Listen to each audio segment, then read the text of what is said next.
11:11 starting in 2 minutes, which is 3 minutes. Like we're in a different time zone. Like just we're in our own, like, in Harry Potter when you have to like run through the wall at 9.5 lane or whatever it is. That's where we're at right now. We're slightly phase shifted from the rest of the world at the moment. So what you're saying is we're Harry Potter. I'm saying that we are in a similar realm. I mean, it makes sense. Okay, whatever. So you're busy doing stuff. I can tell. Like you're working on your screen shares and everything for this show. So much is happening right now. Done, ready to go. You are done and ready. Okay, I have one thing to share with you before we get into the show. You ready? Roll it. Okay. Have you heard of the term RAK? R-A-K. No. Random act of kindness. Of course. Right? So the idea is you just do something random and kind. We're walking down the street. You say, hey, you're awesome. I just bought you a coffee. A construction worker, for example. A random act of kindness, just to, let the waves of positivity flow through the world because it feels good, right? I have my business RAK. I just thought of it the other day. I think it's genius. Mm-hmm. I'm going to book large blocks of meetings with people and at the last minute, cancel them.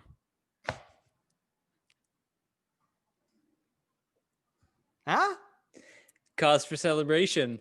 Yeah, doesn't it?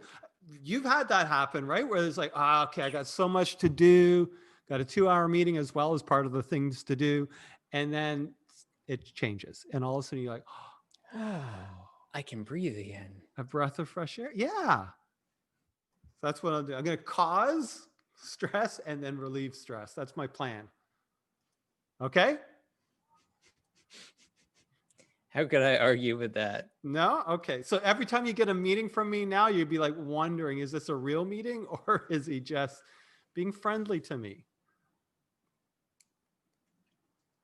It's like, I was going to say The Price is Right or Wheel of Fortune or something. It feels like a game show, doesn't it? We're all freaking Stardust and this is all just a game. Literally nothing will matter that we do now in 1,000 years. It won't, right? Probably not. I mean, we might have like some impact on the universe. It just matters to us right now. So speaking of Stardust, I saw an interesting news article this morning, talking about space and planets and stuff. They've discovered this planet in a far off distant solar system, where basically you saw that where it's like, the oceans are made of lava and the wind is made of rocks. Yeah, it rains rock on. Yeah. I was like, man. And what's amazing is that they can actually figure this out. Like, we don't understand. We cannot comprehend the distances from which they're actually figuring this stuff out. It's amazing. Okay, let's do the show. I love that stuff. You've tuned in to COVID Marketing with Brent Kobayashi and Arthur Tutt, the show that supports small business not just to survive, but to thrive. That's right. We are live with episode number 123. Coming at you every Monday at 11:11 Eastern Standard Time or whatever time zone you happen to be in. If you have questions on marketing, business, or whatever, you let us know them in the comments wherever you find folk are seeing this. I'm Brent Kobayashi, president of Kobayashi Zeitguys. Oh, geez, friggin' a marketing agency in Toronto, Canada. And with me is Mr. Arthur Tutt, figuring out that we're supposed to have shades on. Yeah. And if you love how much we nailed this intro today and definitely had our shades the whole time and knew it was coming, make sure you like, subscribe, hit that notify bell button so you never miss a show. Too cool. Just like really too cool, too smooth. That's us. All right, let's do this. So we are going to go into the tools that we use, part 4, because we planned on this being a part 1 of 1, but we just can't get through them all because they're so fascinating to us. So this is so many good tools. Should we do a part 5? Of course, we'll just keep doing this forever, for infinity. So this is going to be an overview of the awesome tools we use. Of course, if you want a deeper dive on this, join our Kill the Guru Facebook group at facebook.com/groups. That's standard for all groups, /Kill the Guru. It's where we really get into us not being the gurus, but you being the gurus of your life and your business and your marketing. And so if you want a more detailed video on any of this stuff, you have to ask us there or in the comments. We'll probably answer anywhere, just honestly. Joining the group is just to be with a bunch of cool people. Yeah, just to hang out. Yeah. All right. Arthur, you're up first. Should we jump into some tools here? All righty. Now, before you do, your mic is really peaking for me. Just saying. Is it? It is. So you're going to want to be gentle. I'm not good at that. Okay, that's pretty good. How's it sounding now? It's a little bit strange, but it's okay. Go for it. Let's just do it. Oh, it's strange. Okay. You're making me self-conscious here. It's the phase shift thing. You're in a different time zone. So anyways, it doesn't matter. Go for it. So the first one we're going to be looking at is Google Tag Manager. But specifically, we're going to be looking at, let's just say, here's as an example. Let's say on your website, you have a form which has multiple steps. Let's say you have a 5-page form, just to pick an example. It could also be an e-commerce store. You know, you have a shopping cart where people put stuff in the cart and then they go to checkout and then they put in their billing information and then they pay and then they get a thank you page. There's those kind of steps. That's kind of the general kind of gist of what we're talking about here. The question is, how can you track that? How can you know the funnel of how many people kind of started going through the process and how many people finished, so that you can figure out what went wrong? There's a few ways to do this, but one of the ways we're going to dive in today is using Google Tag Manager to fire off events to Google Analytics. So I'm going to share my screen here, and it's going to make a lot of sense to me, but hopefully I can explain this in a way that makes a lot of sense to everyone else. So, ta-da! Awesome. All right, I'm just gonna make sure we got this full screen here. Okay, so what I've done here, so I've taken a screen grab from Google Tag Manager, and what all of these lines are is each one fires an event when something happens. And so you can see the first one here is, they complete step 1, they complete step 2. We've kind of changed things around a little bit here, so we'll just skip that one. Complete step 3, complete step 4, complete step 5, complete step 6. You can see there's a tag for each one of those. So as somebody goes through and they complete the form, they complete the wizard, every time they load that next page, Google Tag Manager is firing off a hit to Google Analytics to say, hey, just letting you know, somebody just completed that step, they're on to the next one. And so what we can do then is we can come up with we can track how many people started the form, how many people finished step 1, finished step 2, etc., all the way through. Now, we did make some revisions after the fact. We shortened this form down to just 2 steps to make it simpler. That's another discussion. The point here is we used GTM to track each one of those steps. The idea being, again, let's say you've got a 5-step form, and let's just say all you know is that a lot of people aren't finishing it. Well, it doesn't tell you very much, but if you set up tracking like this, you might see, okay, 80% of people get to step 3, but then nobody finishes step 4. And then that's going to be an indication to say, oh, we have to look at step 4 because something in there is happening where everybody drops off. There's a problem. It could be the conversion tracking is not set up, so that needs to be reviewed. Or it could be, and this was kind of the case here, is there was a very, very difficult question where the user, they had to pull out some important documentation. They had to go find some stuff. They had to go find information. So it wasn't easy to fill out the form in that moment. And so we knew, that's causing a problem. We need to review this to simplify it. This is why, especially with modern companies, modern companies, but The sort future. of the future companies that are sort of the latest in terms of whatever it is, doing online loans for small businesses. The approach that they take to get you into actually doing the thing is so super simple. They figure out really, really tightly what is it that you are going to be able to answer easily and get you moving along quickly. What do they really need and what don't they need? One of the things that you'll see is, and this is in the insurance business, you'll have these long forms, or think of a government forms. You have these long forms. And in fact, a lot of the questions aren't really needed to be answered, but they have them in there because in some cases they do need to be. And so one of the things that Wealth Simpo is an example, or I actually did a PayPal business loan like almost a year ago, and the beginnings of it was so quick and simple. It was like you just put in a few different things, and then they wait for the rest, like later on, for the more complex, you have to upload your documents type of thing. And one of the things that they're doing is they're looking at this sort of data. And the brilliant thing is it's available to everybody. This is not challenge. Like we do this kind of setup, you might spend a few hours on it. We set it up in our sleep. Yeah, that's right. And at least you do. And the thing is, analytics, GTM and Google Analytics gives us so much information.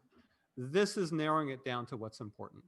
So whatever you think the steps are for somebody to start working with you, or whatever it happens to be, this is one of our favorite tools to use. I'd also say one of the interesting thing about this is with Google Tag Manager, is this where you set up our remarketing audiences as well? Not exactly, but it's closely related. Because having remarketing audiences aligned with each of these steps is also a potentially interesting step. Yeah. And so on that note, okay, let me just back up for a second. So each one of these, you can see it's titled GA event. That stands for Google Analytics event. And when you're building remarketing audiences in Google Analytics, there's a lot of ways you can build them, but one of them is based on events. So and this is where the different Google products start speaking together. So what you do is you use Google Tag Manager to create the event that fires to Google Analytics. When Google Analytics gets that event, you can then again create a rule to say, all right, Google Analytics, when that event fires, put that person in this audience, and you can build the remarketing audience list, right? So one thing you could do then is you could have a remarketing list of, okay, who are all the people that started step one, but subtract all the people who finished and paid successfully. Yeah, love it. Okay, so thank you very much. Anything else on GTM before we move on? I mean, we could talk about this all day, but I think that's the important stuff. Okay. So again, remember, we're just giving you a high level review of the tools we think you should be using as far as your marketing goes. If you want more, facebook.com/group/killtheguru. We're more than happy to go into specific details with you, like directly. We want you in the group. We want to really support that community. All right. I'm going to do one now. Okay. Go for it. All right. So this one is Tweet Deck. Do you remember Twitter? I never really used Twitter. Okay, but you remember it was big for a while, right? I know it's a thing. Okay, so people talk about tweets. Yes, I love the Twitterverse. In its day when it was coming out, I was so in love with Twitter. When was the heyday? Like 2012? It's still the heyday. That's the funny thing about this. If Twitter were a new startup, it would be all the buzz right now. Like hundreds of millions of active users. And it's kind of like, So anyways, it's a little bit forgotten in some sense in terms of the buzz, like the interest and the vibe of, oh my gosh, everybody needs to get on it. Like TikTok has that right now, or even LinkedIn Social has that right now. But it's got a lot going on. But I don't want to talk about Twitter itself. So in other words, Twitter itself, if I go over twitter.com, pretty standard stuff, right? This is your Twitter feed for those. Oh, there Who's we that are. handsome man? I know. I love it. So that's the This is feed. getting That's very meta. I'm seeing me in me. okay. Do you want to pause for a moment there? And I'm just taking it all in. All right, back to you, Brent. All right. So Twitter, though, has an awesome tool to manage Twitter in a slightly different way called tweetdeck.twitter.com. And this is where you can have different columns. You can manage, like you can see on here, I have different kinds of activity. I'm looking for a specific hashtag. So I'm following a hashtag so I can stay part of that conversation.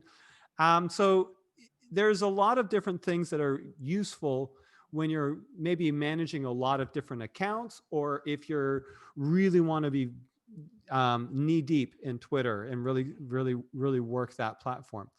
The thing that I want to show everybody, and this is a general principle, and I want to show it with Twitter, is typically when you're working with a team or an external vendor, people end up saying, well, here's my username and password for my Twitter account. You don't want to do that. Twitter has the ability for you to assign users. The brilliant thing is when you assign a user, they log in with their own username and password. And when you don't want them to be involved anymore, you can just remove them. So here, let me just scroll down here. So with Kobayashi Zeitguys, if I scroll down here, this is another account that we have, obviously, Kobayashi Zeitguys, Kobayashi Online. That's our old Twitter handle. We haven't changed it to Zeitguys, and probably won't. And I can manage my team here. I was going to update it, but sorry, random aside note. Way back in the day, back in March, I went to update it, but Kobayashi Zeitguys was like 1 or 2 characters too long. I know. It needs to be Kobayashi Zeit or something like that. Anyways, so here we go. Pending request. You've ignored my request to manage our Twitter account, Arthur. But you can manage your team here. So I can invite you as a separate Twitter user, and I can also remove you as a separate Twitter. And you can have different roles. Like, are you a contributor? Can you administer the whole thing? That type of thing. So this is true for Twitter. Now, also, you need to be doing this with a bunch of other, let's put it this way. The number one marketing tip, trick, tactic, strategy thing that everybody who's watching this needs to do is to own your freaking stuff. Seriously. We have to rescue so many people. I think we've easily rescued 20 or 30 businesses, or sometimes failed to rescue, where they just, oh, well, I've just got to abandon that Facebook page. There goes that account. Oh, well, what about, oh, I guess I have to change my freaking domain name. So you need to, as a business owner, you need to own the things you own. Can you imagine being able to be locked out of your office because, we just shared keys. We just shared a passcode and the person's now gone and I don't have my passcode anymore.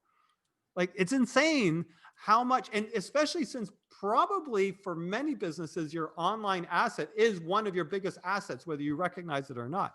So the number one thing you've got to own as far as your marketing tactics go is your domain name, right? Kobayashi.ca. You need to own your things. Thank you. Yes, that's a good quote. So your domain name, if you don't own your domain name, as in you've got your username and password, and if your domain name provider supports it, a lot of them do, anybody you give access to them, you give access to it as a user with certain privileges, which can be like, you can change the technical settings as in where does this domain name point to, this website or that website, or this server or that server, and where does my email go? This, wherever that happens to be, but not your billing information and the ability to change who owns your domain name, because you can with a lot of that access. So the other things that you've got to own, or you should own, Google Analytics and Google Tag Manager. Like we actually absolutely. We actually have a client right now that doesn't own that. literally doesn't, you've got to own your Google pay-per-click, your AdWords campaign, right? We literally have somebody's like, nope, you don't get to have that because it's mine. The vendor is saying to them. They're like, yeah. The other thing, Facebook, use Facebook Business Manager. Look it up, Google it, or ask us in our group if you want a detailed list of how to use it, or a detailed video about how to use it. We'll post it there. It's actually called Facebook Business Suite now. They expanded it. It has more Instagram connection stuff. So there's a few interesting things going on there. But own that and then assign people to your roles that you want within your organization. And then last, this is so important, your hosting, the control panel and billing. And you need to be the administrator of your own site. It should be your own. Seriously. Yeah, bless you. Thank you. I know you can feel the energy. Well, you can feel the irritant that this doesn't happen. So right now, every single business owner who's watching this, if you do not know your username and password for all of these things, you don't own your business, at least to a certain degree. If you don't own your domain name, you don't own your business.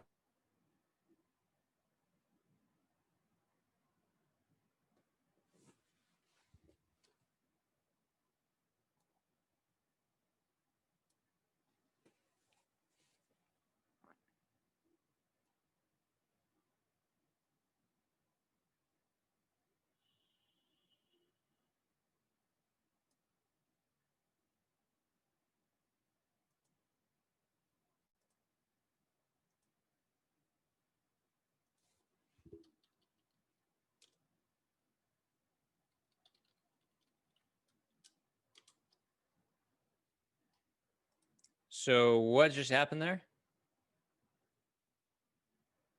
Okay, I think we lost Brent.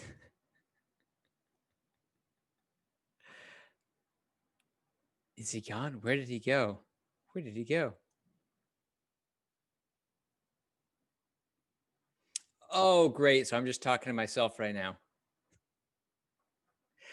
All right. Well, I guess we're having some technical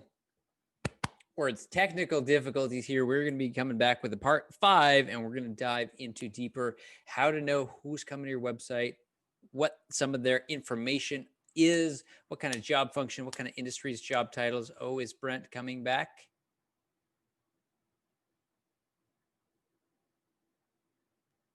Ladies and gentlemen, Brent Kobayashi, has he re-entered the room? The suspense.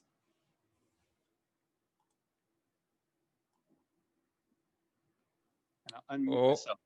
Hey, dude. There he is. All right, you've been running it. I've been holding down the fort. All right, good. Okay, so then let's just do the outro, man. Just wrap it up. We'll come back for part 5. Of course, we have way more to talk about. You've tuned in to COVID Marketing with Brent Kobayashi and Arthur Tutt, the show that supports small business not just to survive, but to thrive. All right. We are done a little bit earlier than when I thought I was going to be done for this episode of COVID Marketing, the tools that we use, part 4. And on next week, we'll be doing some more questions and answers. Yeah. If you got Q's, we got A's. We got some A's. Yeah, A. Let's